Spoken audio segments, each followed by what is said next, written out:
Hello అండి. ఇంతకుముందు మనం వీడియోస్లో ఎక్సెల్ గురించి డిస్కస్ చేసుకోవడం అనేది జరిగింది. అందులో నేను కొన్ని బేసిక్స్ చెప్పాను. ఎక్సెల్‌లో ఏ ఏ పార్ట్‌ని ఎలా పిలుస్తారో అలాగా బేసిక్స్ చెప్పాను. అండ్ అలాగే మనకి కొన్ని names like quick access tool bar అంటే ఏంటి, అండు రీడు అంటే ఏంటి, అండ్ అలాగే ట్యాబ్స్ అని, గ్రూప్స్ అని వేటిని అంటారు, ఇలా కొన్ని టర్మ్స్ అనేవి డిస్కస్ చేయడం జరిగింది. ఆ తర్వాత మనకి హోమ్ ట్యాబ్లో క్లిప్బోర్డ్, ఫాంట్, అలైన్మెంట్ ఈ 3 అనేది కూడా డిస్కస్ చేయడం జరిగింది. ఈరోజు మనం మిగతా గ్రూప్స్ ఏవైతే ఉన్నాయో వాటిని చూద్దామండి. సో దానికంటే ముందు ఒకవేళ మీరు ఇంకా ప్రీవియస్ వీడియోస్ చూడలేదు అంటే కనుక లింక్ అనేది డిస్క్రిప్షన్లో ఉంది. ప్లీజ్ వాటిని చూసి అప్పుడు దీనికి రండి. ఆ తర్వాత మనం సెల్స్ గ్రూప్స్కి వచ్చేద్దాం. సెల్స్ గ్రూప్స్కి ఇక్కడ మనకి 3 ఉన్నాయండి. ఒకటి ఇన్సర్ట్ చేయడం, ఏదన్నా సెల్ని ఇన్సర్ట్ చేయడం అంటే ఎలాగో చూద్దాం. ఇప్పుడు నేను కాస్ట్ అని రాసింది కదా, ఆ సెల్ని హైలైట్ చేశానండి. అక్కడ ఇన్సర్ట్లోకి వెళ్ళిపోయి మనము సెల్ని అన్నా ఇన్సర్ట్ చేయొచ్చు, లేకుంటే షీట్ యొక్క రోనన్నా ఇన్సర్ట్ చేయొచ్చు, లేకుంటే కాలం ఇన్సర్ట్ చేయొచ్చు, లేకుంటే ఇన్సర్ట్ షీట్. ఇక్కడ నేనున్నది షీట్ 3 కదండీ. ఇంకొక ఇన్సర్ట్ షీట్ అయితే షీట్ 4 అనేది ఒక కొత్త షీట్ అనేది మనకి ఇన్సర్ట్ అనేది అవుతుంది. అలా కాకుండా నేను ఇన్సర్ట్ సెల్‌లోకి వెళ్ళాననుకోండి, చూడండి. ఫస్ట్ నాకు ఇది అడుగుతుంది. మీరు సెలెక్ట్ చేసిన చూడండి, నేను కాస్ట్ సెలెక్ట్ చేశాను కదా! ఆ సెల్ యాక్టివ్‌లో ఉంది కదా! దీనికి సెల్ అనేది ఎటు యాడ్ అవ్వాలి? లెఫ్ట్‌లో యాడ్ అవ్వాలా? రైట్‌లోనా? కిందనా? పైననా? అంటే ఇక్కడ మీకేం చెప్తుందంటే ఇన్సర్ట్ షిఫ్ట్ సెల్స్ రైట్. అంటే ఇక్కడ ఒక సెల్‌ని ఇన్సర్ట్ చేస్తే ఏదైతే మీరు ప్లేస్‌లో సెలెక్ట్ చేశారో ఆ ప్లేస్‌లో సెల్ ఇన్సర్ట్ చేస్తే ఇక్కడున్న సెల్ ఎక్కడికి వెళ్ళాలి అనేసి అడుగుతుందనమాట. ఇక్కడున్న సెల్ రైట్ సైడ్‌కి షిఫ్ట్ చేయమంటారా? కిందకి షిఫ్ట్ చేయమంటారా? అనేసి అడుగుతుంది. షిఫ్ట్ సెల్స్ రైట్ అని అన్నాననుకోండి, ఓకే చేశాననుకోండి, చూడండి ఏమైంది? ఇక్కడున్న సెల్స్‌ని రైట్ సైడ్‌కి షిఫ్ట్ చేసి ఇక్కడ ఒక సెల్‌ని ఇన్సర్ట్ అనేది చేసింది. అలా కాకుండా మీరు మళ్ళీ బ్యాక్‌కొచ్చేస్తాము. ఇంకొకటేంటండి ఇన్సర్ట్ సెల్స్ డౌన్ అంటే ఏమైంది?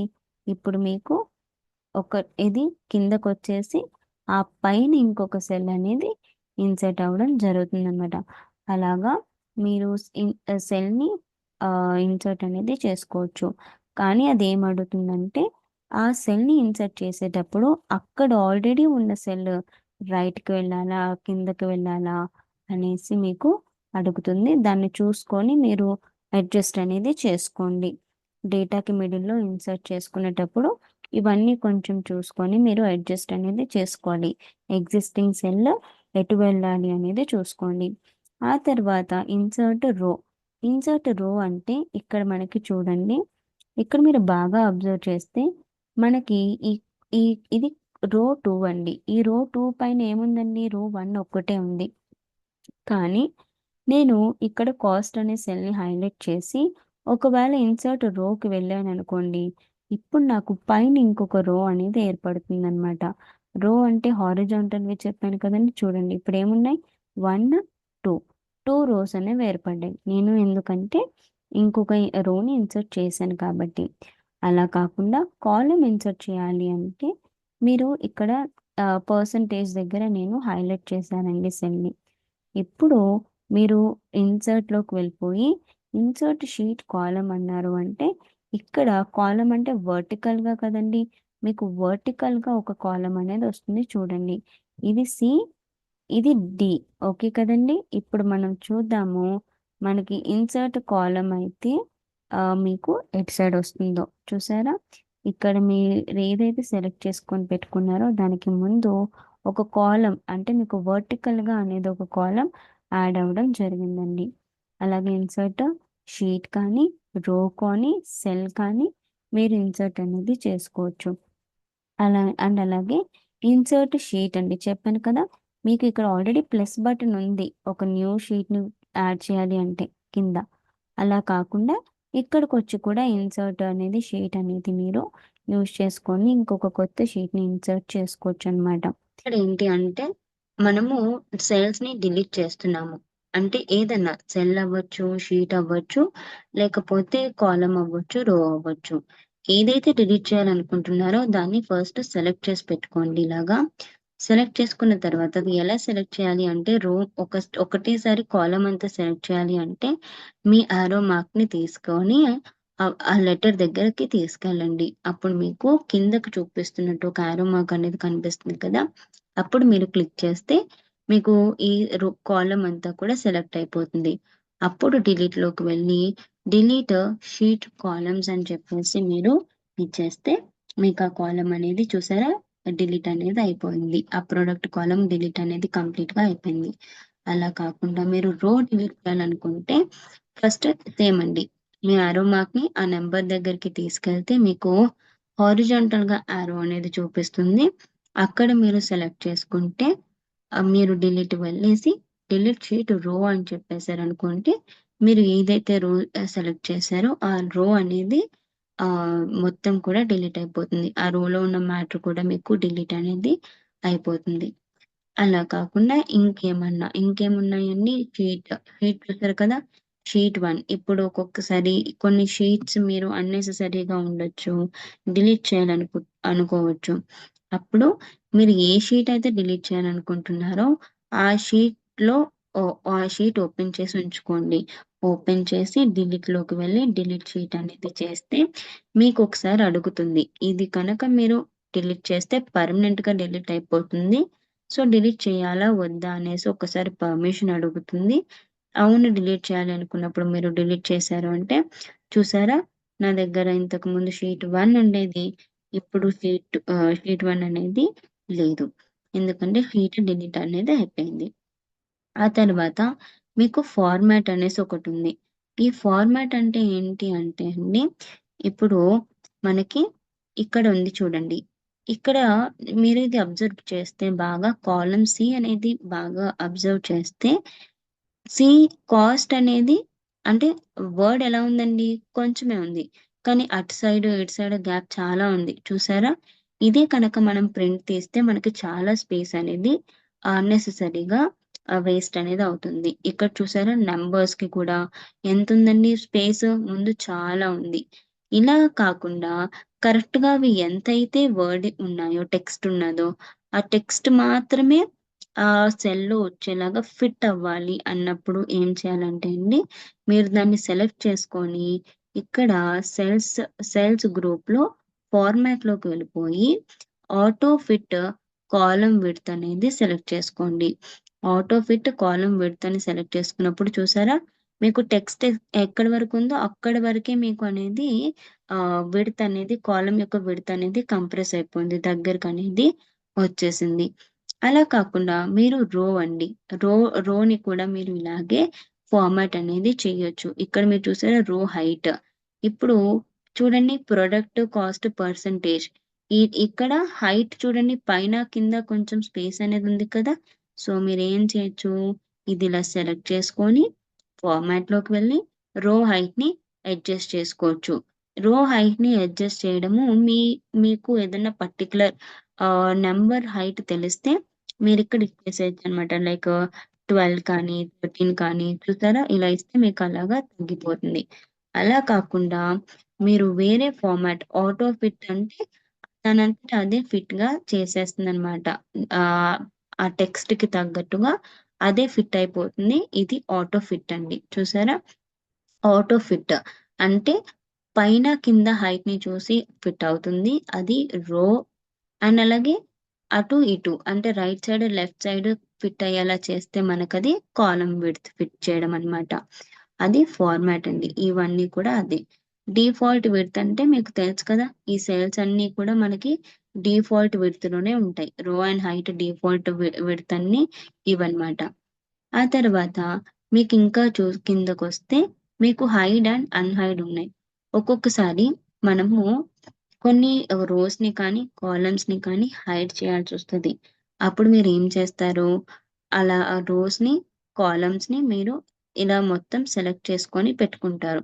ఇలా అన్నీ సెలెక్ట్ చేసుకొని, ఇది హైడ్ చేయాలనుకోండి, ఇవన్నీ సెలెక్ట్ చేసుకొని, అప్పుడు ఫార్మాట్‌లోకొచ్చేసి హైడ్లోకి వెళ్ళిపోయి హైడ్ రోస్ అనేది సెలెక్ట్ చేసుకోవాలి. ఎందుకంటే మీరు సెలెక్ట్ చేసింది రోస్ కాబట్టి హైడ్ రోస్కి వెళ్ళండి, కాలమ్స్ని సెలెక్ట్ చేసుకోవద్దు. హైడ్ రోస్కి వెళ్ళండి, రోస్ అనేది హైడ్ అయిపోయింది. ఆ తర్వాత కాలమ్స్ని హైడ్ చేయాలంటే ఇలాగే కాలమ్స్ని కూడా మీరు సెలెక్ట్ చేసుకోండి, ఏవి హైడ్ చేయాలో. సెలెక్ట్ చేసుకున్న తర్వాత ఫార్మాట్కి వెళ్ళిపోండి, హైడ్ అండ్ హైడ్లో హైడ్ కాలమ్స్లోకి వెళ్ళిపోండి. చూసారా, అన్నీ కూడా హైడ్ అయిపోయాయి. ఒకవేళ మీరు ఈ హైడ్ చేసినవి అన్హైడ్ చేయాలనుకుంటున్నారు, అంటే మళ్ళీ కనిపించేలా చేయాలనుకుంటున్నారు, అప్పుడు డైరెక్ట్గా ఫార్మాట్లోకి వెళ్ళిపోయి హైడ్ అండ్ అన్హైడ్లోకి వెళ్ళిపోయి ఇక్కడ అన్హైడ్ ఉంది కదా, అన్హైడ్ రోస్లోకి వెళ్ళిపోండి. రోస్ ఏదైతే హైడ్ చేశారో అవన్నీ కూడా మీకు ఇక్కడ రోస్ అనేవి అన్హైడ్ నుంచి వచ్చేస్తాయి. ఒక్కసారి చూడండి, అన్హైడ్ కాలమ్స్ కూడా చేసేసాను. చూసారా, మనకి కాలమ్స్ కూడా వచ్చేసాయి అండ్ అలాగే రోస్ కూడా వచ్చేసాయి. అన్హైడ్ చేస్తే మనకి అన్ని కాలమ్స్ రోస్ అన్ని కూడా కనిపించడం అనేది వచ్చేసింది. ఆ తర్వాత మీరు రీనేమ్ షీట్ అండి. రీనేమ్ షీట్ మీకు ఆల్రెడీ ఫస్ట్ లెసన్లోనే చెప్పాను. ఇక్కడ షీట్ 3 అని షీట్ 1 అని మీకు పేరు వస్తుంది. వాటికి నేమ్ మార్చాలి అనుకుంటే మీరు దాని మీద డబుల్ క్లిక్ చేసినా సరే మీరు నేమ్ అనేది ఎడిట్ చేయగలరు. లేకుంటే ఆ షీట్లో ఉన్నప్పుడు మీరు ఫార్మాట్లోకి వెళ్ళిపోయి రీనేమ్ షీట్ నొక్కినా సరే మీరు అక్కడ షీట్ నేమ్ అనేది మార్చుకోవచ్చు. లేదంటే మీరు ఒక్కొక్కసారి ఇక్కడ మనకి చాలా షీట్స్ ఉంటాయండి. ఒక వర్క్ బుక్‌లో మీకు చాలా షీట్స్ అనేవి ఉంటాయి. ఒకసారి అలా ఉన్నప్పుడు ఎక్కడో లాస్ట్‌లో ఉన్న షీట్‌ని మీరు ఫ్రంట్‌లోకి తెచ్చుకోవాలనుకుంటున్నారు. అప్పుడు ఎలా చేయాలండి? ఇప్పుడు చూడండి, ఇక్కడ కింద నాకు అబ్జర్వ్ చేయండి, షీట్స్ చాలా ఉన్నాయి కదా! అందులో యాక్షన్ పాయింట్స్ అనేది ఒక షీట్ ఉంది. దీన్ని నేను ఫ్రంట్‌లోకి తీసుకెళ్ళాలనుకుంటున్నాను. ఇప్పుడు ఎలా చేస్తాను అంటే ఫస్ట్ ఆ షీట్‌ని సెలెక్ట్ చేసుకోండి. షీట్‌లోకి వెళ్ళండి. ఆ తర్వాత ఫార్మాట్‌లోకి వెళ్ళి మూవ్ ఆర్ కాపీ షీట్ ఉంది కదా, దాన్ని సెలెక్ట్ చేసుకోండి. ఇక్కడ నేను ఏం చేస్తున్నానంటే షీట్‌ని మూవ్ చేస్తున్నాననమాట. ఎక్కడికి మూవ్ చేస్తున్నాను అంటే ఫిక్స్డ్ అసెట్స్ అనే వర్క్ బుక్‌లో బిఫోర్ ఏ షీట్‌కి ముందు యాక్షన్ పాయింట్స్ రావాలండి? గ్రూప్‌కి ముందు. చూసారా, ఇక్కడ లాస్ట్‌లో ఏముంది? గ్రూప్. ఆ గ్రూప్ కంటే ముందు నాకు ఈ యాక్షన్ పాయింట్స్ అనేది రావాలి ఫస్ట్. సో, గ్రూప్‌ని సెలెక్ట్ చేసుకొని ఉంచండి. ఇప్పుడు ఓకే చేయండి. ఇప్పుడు మీరు కిందకొచ్చి చూసినట్టయితే కింద చూడండి ఒకసారి ఎలా ఉంది? ఇంతకుముందు గ్రూప్ ఫస్ట్ ఉండేది. ఇప్పుడు యాక్షన్ పాయింట్స్ అనేది ఫస్ట్ వచ్చేసింది. అంటే గ్రూప్‌కి ముందొచ్చేసిందనమాట. బిఫోర్ అదనమాట. అలాగా మీరు షీట్‌ని మూవ్ అనేది చేసుకోవచ్చు. Next tab colour. మీరు ట్యాబ్‌కి ఏమైనా కలర్స్ కావాలంటే కలర్స్‌ని కూడా ఇచ్చేసేయొచ్చు. ఆ తర్వాత మీరు ఈ షీట్‌ని ప్రొటెక్ట్ చేయాలి అనుకుంటే ప్రొటెక్ట్ కూడా చేసుకోవచ్చు. అంటే ఒక లాక్ ఇచ్చేయొచ్చు. ప్రొటెక్ట్ షీట్‌లోకి వెళ్ళిపోతే మీకిక్కడ లాక్ అనేది అడుగుతుంది. లాక్ ఇచ్చేయొచ్చు. ఆ తర్వాత ఈ లాక్ చేసిన షీట్‌ని ఓపెన్ చేసిన యూజర్ ఏమేం చేయగలరు అనేది మీరు కొన్ని పర్మిషన్స్ ఇవ్వాలి అనుకున్నప్పుడు, ఆ పర్మిషన్స్ అనేది మీరు ఇక్కడ ఇచ్చుకోవచ్చనమాట. ఇచ్చేసి ఓకే చేస్తే ఆ షీట్ అనేది ప్రొటెక్ట్ అయిపోతుంది విత్ పాస్‌వర్డ్. ఆ తర్వాత మీరు ప్రొటెక్ట్ ఏమి వద్దు అనుకుంటే అన్‌ప్రొటెక్ట్ కూడా చేసుకోవచ్చు. ఆ షీట్ అనేది ప్రొటెక్టివ్ నుంచి బయటకనేది వచ్చేస్తుంది. ఇంకేమున్నాయండి మీకు ఫార్మాట్‌లో లాక్ సెల్. నేనేం చేయాలనుకుంటున్నాను అంటే, మనకి ఇక్కడ కొన్నిసార్లు ఎలా అవుతుంది అంటే, డేటా అనేది మనము ఎవరు మార్చకుండా ప్రొటెక్ట్ చేయాలనుకుంటాం. అంటే ఏ చేంజెస్ అవ్వకుండా డేటాకి ప్రొటెక్ట్ అనేది చేయాలనుకుంటాం. మనం ఏదైతే వాల్యూస్ ఇచ్చామో ఆ వాల్యూనే ఉండాలనమాట. ఇంకెవరు ఏదైనా చేంజ్ చేసినా సరే చేంజ్ అవ్వకుండా చూడాలి. దాన్ని మనము data protection are cell protection అనేసి అంటాం. సో, దానికంటే ముందు మనము ఈ సెల్‌ని మనం ప్రొటెక్ట్ అనేది చేసి పెట్టుకోవాలి. అంటే ఇక్కడ చూడండి, నేను ఈ 2 సెల్స్ ఇదున్నాయి కదండీ!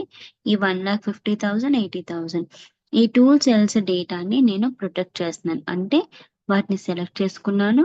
ఫార్మాట్ సెల్స్‌లోకి వెళ్ళాను. లేకుంటే లాక్ సెల్స్‌లో కన్నా ఇక్కడ మీకు కనిపిస్తుంది కదండీ! లాక్డ్ అని చెప్పేసి ప్రొటెక్షన్ ఎలా ఉంది? లాక్డ్.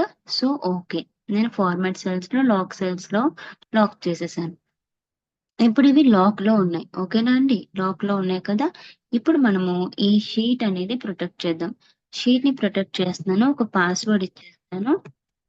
ఇప్పుడు ఏం చేస్తున్నాను అంటే, ఇక్కడ నేను ఒక వాల్యూ ఇవ్వాలనుకుంటున్నాను. చూసారా?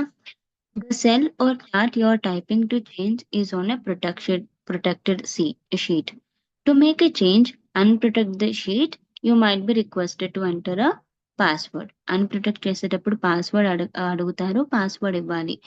లేకుండా అంటే అన్‌ప్రొటెక్ట్ చేయకుండా మనం ఇక్కడ డేటా అనేది మార్చలేమనమాట. నేను ఏది నొక్కినా సరే నాకలాగా అనేది వస్తుంది. సో, ఈ 2 డేటాని నేను చేంజ్ అనేది చేయలేను. బికాజ్ వాటిని ప్రొటెక్ట్ చేసేసాను. లేకుంటే చూడండి వేరే దాంట్లో చూడండి ఈ 25,000 ఇక్కడ నేను వేరేది టైప్ చేయగలుగుతున్నాను. కానీ పైన మాత్రం ఈ 2 సెల్స్ మాత్రమే లాక్ చేశాను కాబట్టి చేయలేను. అలాగే మీరు కావాలంటే డేటా మొత్తం ఆ సెల్ అంతా కూడా లాక్ అనేది చేసుకోవచ్చు.